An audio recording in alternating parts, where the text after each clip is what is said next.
Bonjour à toutes, bonjour à tous, bonjour, bonsoir. Après tout, je ne sais pas à quel moment de la journée vous allez regarder cette vidéo.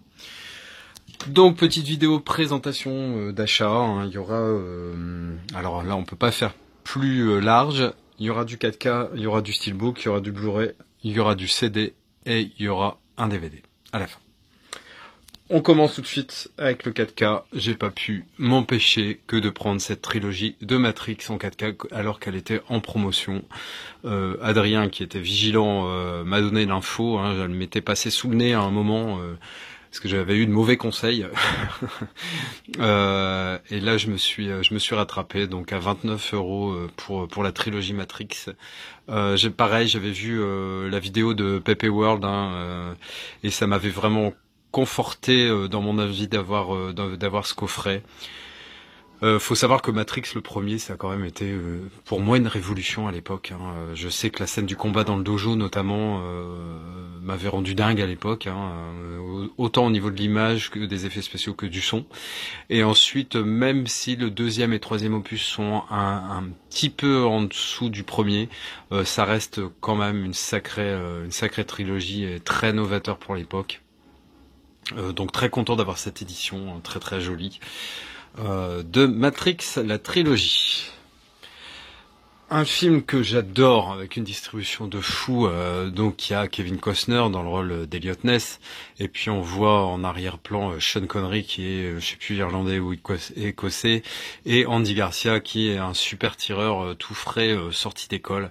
Donc une espèce d'association improbable pour lutter contre le crime organisé, contre Capone, hein, à l'époque de la Prohibition, époque géniale. Soyons clairs, époque géniale pour le cinéma, hein, pour les films qui en ont découlé, parce que l'époque de la Prohibition et puis de Capone, franchement, où les gens tuaient sans vergogne pour finalement pas grand chose, et où la police et les voyous s'affrontaient en pleine rue de Chicago, etc. Voilà, c'était pas forcément tout rose. Les Intouchables, les Incorruptibles, j'adore. La musique est géniale, vraiment des scènes d'anthologie. C'est un film que j'aime beaucoup. Il y a une petite Lily, vous voyez, qui se balade dans la pièce. Donc Les Intouchables, le steelbook était pas cher, hein, 15 balles je crois. J'ai sauté sur l'occasion. En plus, il est assez sobre. Il n'y a pas plein d'écritures de merde un peu partout. Il est très chouette. Ensuite, pour ma filmo et l'upgrade de Arnold Schwarzenegger, je vais essayer d'avoir le maximum. Ils sont juste en dessous de la télé. Là, on les voit avec Predator. Il me manque, allez, je veux dire 5-6 films à voir en Blu-ray. Malheureusement, Jumeaux, Junior, qu'est-ce qu'il y a encore, True Lies, Running Man, tout ça, ça n'existe pas en Blu-ray correct avec VF et compagnie. Donc il va falloir attendre un petit peu. J'ai un petit espoir pour donc Flic à la maternelle, Kindergarten Cop. Ça, je vais l'avoir. J'attends juste qu'il baisse un peu. Mais True Lies, j'aimerais vraiment bien qu'il sorte. Running Man, donc il y a un petit espoir pour que ça sorte bientôt. Les Jumeaux, il existe, mais sans piste française. La fin des temps, celui-là se trouve, donc celui-là je vais pouvoir le trouver. Je vais l'acheter bientôt. Bon bref, là on parle d'Aftermath. Hein. Moi Aftermath, j'ai regardé juste la première scène et la première scène m'a donné super envie de voir le film. Pour l'instant j'en ai pas eu le temps, mais je vous cacherai pas que ça a l'air largement meilleur que ce qu'on m'en a dit. En tout cas, moi, la toute première scène m'a donné très envie de le voir. Aftermath. Je pense qu'en fait, ce sont des destins croisés suite à un problème qu'il y a eu avec l'avion, on le voit sur l'affiche. Mais voilà, j'ai pas entendu des super trucs dessus, et en fait, je me rends compte qu'il faut pas trop écouter les gens, parce que même pour Sabotage, les gens en avaient dit beaucoup de mal, et moi j'avais passé un bon moment, même si c'est pas les meilleurs films d'Arnold, hein, ça soyons clairs, hein, on est loin de Conan, Commando ou Predator, mais ça reste dans une filmo des bons films d'Arnold quand on est fan, hein, forcément. Ensuite, toujours pour la filmo, donc Denzel Washington, donc l'attaque du métro 123, dans la lignée d'Unstoppable, donc c'est ce que j'avais dit déjà avec le train, c'est assez rigolo. Il y a des, voilà, on va dire des films avec des moyens de locomotion divers et variés. Un film, ça me fait penser à un film directement, alors qui est pas avec Denzel Washington, mais qui est avec Wesley Snipes, c'est Passager 57. Je sais pas du tout s'il existe en Blu-ray. Je sais même pas si je l'ai encore en DVD. Si, je crois. Si, il est dans la filmo Wesley Snipes, maintenant je me souviens. Faudrait que je regarde, parce que franchement c'était un film, je me souviens, assez court, mais vraiment sympa, Passager 57. Donc là, l'attaque du métro 123 avec l'excellent aussi John Travolta. Pour ma filmo, Dwayne Johnson, hein, le fameux Baywatch, Alerte à Malibu, qui est pas un nanar, hein, qui est pas un mauvais film en soi, hein. Il y a de très belles scènes, il y a juste les effets spéciaux, on va dire au niveau des explosions et tout ça, qui sont pas topissimes, mais sinon le côté soleil, muscle, belle gonzesse en maillot de bain, musique, tout ça c'est très très réussi, donc ça vous plonge directement dans une ambiance estivale assez sympatoche. Un peu trash parfois au niveau aussi bien des images que des dialogues, mais bon, après on n'est plus des enfants.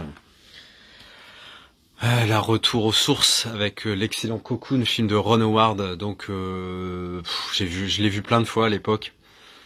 En gros, c'est des retraités hein, qui sont donc dans une maison de retraite et ils profitent à côté de la maison de retraite, pas très loin, il y a une villa qui n'est pas habitée avec une piscine ou qui est habitée mais où les gens ne sont pas toujours là. Et ils font leur petit bain, on va dire quotidien, régulièrement. Je crois qu'ils sont 3 copains, 3 ou 4, je sais plus.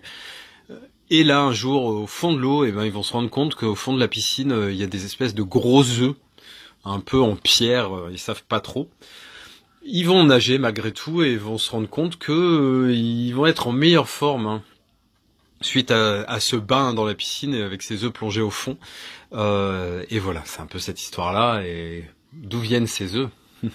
Donc il y a Steve Guttenberg, je crois, dedans. Excellent film. Moi j'aime beaucoup. Alors Simon Pegg, hein, qui la trilogie Cornetto, un film que j'adore, Shaun of the Dead, ou même Paul, où j'aime beaucoup. Bah Absolutely Anything, c'est vraiment du même niveau. En gros, c'est un mec qui d'un seul coup a des pouvoirs un peu comme Bruce Tout-Puissant. Avoir des pouvoirs qui vont lui être conférés par les extraterrestres et non pas par une divinité religieuse, on va dire. Et que va-t-il en faire? Mais ce qu'il ne sait pas, c'est que le sort de l'humanité est entre ses mains, parce que les extraterrestres, les entités supérieures, l'observent de vraiment précisément, et je pense qu'il va falloir qu'il fasse vraiment très attention à ce qu'il fait, muni de ses nouveaux pouvoirs, s'il veut sauver l'humanité. Et dans la film Hugh Grant, et dans les comédies, mais là ça va aller direct dans la film Hugh Grant, le journal de Bridget Jones avec l'excellente Renée Zellweger. J'ai pas pris les 3 parce que les 2 autres, enfin les 3 je les ai en DVD, mais le premier donc je l'ai dégagé. Et le 2 et 3 ne sont pas importants pour moi, enfin plus que ça, donc je sais qu'il y avait un coffret qui était pas cher à un moment, à 12,50 € je crois pour les 3. Celui-là je l'ai eu à 4,90 €, donc c'est très bien. C'est mon préféré, j'adore la première scène hein, où elle est complètement au bout de sa vie, désespérée dans son canapé, en espèce de peignoir et pilou, en train d'enchaîner les clopes, l'alcool et écouter du Céline Dion à fond. J'adore. C'est pas la plus jolie du monde hein, dans ce film, mais justement, ça fait la fille normale hein, avec ses complexes, parfois ses formes un peu généreuses où elle aimerait bien maigrir, elle a plein de bonnes résolutions, elle va arrêter de fumer, faire du sport, etc. Et puis voilà, est-ce qu'elle va se tenir à tout ça? Est-ce qu'elle va rencontrer l'amour? Voilà, un film. Voilà, sans prétention, un bon film. Je dis pas de gonzesse, hein, parce que sinon j'en suis une et j'assume complètement. Mais moi j'aime bien ce genre de film. Là, ça a été un achat, je vais dire, au flair, parce que j'ai jamais entendu parler de ce film. Donc un titre, je dis pas imprononçable, mais quand même à rallonge. Bring me the head of the machine gun woman. Donc apportez-moi la tête de la femme à mitraillette, en gros. Ah bah c'est écrit en dessous. Qu'est-ce que je suis con. Ça va, c'est que je traduis bien, parce que je vous promets que j'avais pas lu la phrase en dessous. Donc ça fait vraiment penser directement à du Greenhouse, du Robert Rodriguez, du Quentin Tarantino. Je sais pas ce que ça vaut. On verra. Je vois qu'il y a un petit star dans la boîte alors que le DVD était neuf. Le Blu-ray était neuf, ça me fait chier. Bon. Ensuite, j'avais eu, alors c'était dans le Cash Converter, il y avait le Sex and the City et le Sex and the City 2.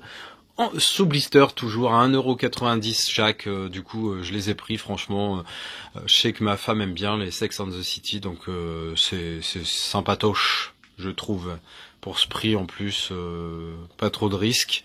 Je me risquerai à regarder le premier avec elle, puis on verra si ça le fait. Hein. Et puis donc là je vais vous présenter 2 BO et un DVD, puis ce sera tout pour cette vidéo. Donc on était dans le... on va dire un peu le truc britannique avec Hugh Grant et compagnie avec le journal de Bridget Jones, et ben là une BO absolument géniale qui est celle de Love Actually. Distribution de fou hein, ce film. Hein. Franchement, hein. C'est vraiment un film que j'adore le voir à Noël, des histoires d'amour entremêlées, mais vraiment vraiment vraiment top. Donc il y a du Dido, du Norah Jones, du Maroon 5, les Beach Boys, Greg Armstrong, il y a vraiment de tout. La BO est somptueuse et vraiment géniale. Elle rythme d'ailleurs beaucoup le film, hein. Elle est importante dans le film. Là, une espèce de compile avec des 3 premiers aliens au niveau BO avec les titres principaux. Alors, je l'ai pas encore écouté, je sais pas ce que ça vaut. Je suis pas un fan des BO d'aliens au point de me les acheter toutes, donc c'est très bien. Si elles sont bonnes, hein, bien sûr, si c'est les bons extraits, on va dire, qui ont été choisis, ça je le verrai bientôt, mais j'ai pas encore eu l'occasion du tout de l'insérer dans ma chaîne IFI. Donc je ne sais pas. Et la dernière chose que je vous présente, c'est un DVD. Le film, c'est un film néo-zélandais, un Bad Trip, qui fait tout de suite penser, on pense néo-zélandais, machin, bad test. Bon, là, ça n'a rien à voir. En gros, c'est 2 mecs qui cherchent, voilà, drogue, alcool, sexe et machin, du grand classique. Ils vont rencontrer 2 gonzesses, ils vont partir, je crois, à 4. Et sur la route, ils vont avoir un pépin, je ne sais plus, c'est un problème de voiture ou je ne sais pas quoi. Et ils vont se retrouver en prise à des habitants peu recommandables, hein, un peu à la Wrong Turn, des tours mortels. Même si je pense pas que c'est là, je pense que là c'est des gens tout à fait normaux, pas des dégénérés consanguins bizarres. Voilà, moi ça le fait, ça me donne envie de le voir. Après, je sais pas ce que ça vaut. Si vous l'avez vu, n'hésitez pas à me donner votre avis. Voilà, j'espère que cette petite vidéo vous a plu. N'hésitez pas donc à la commenter et à vous abonner si ce n'est déjà fait. Allez, ciao.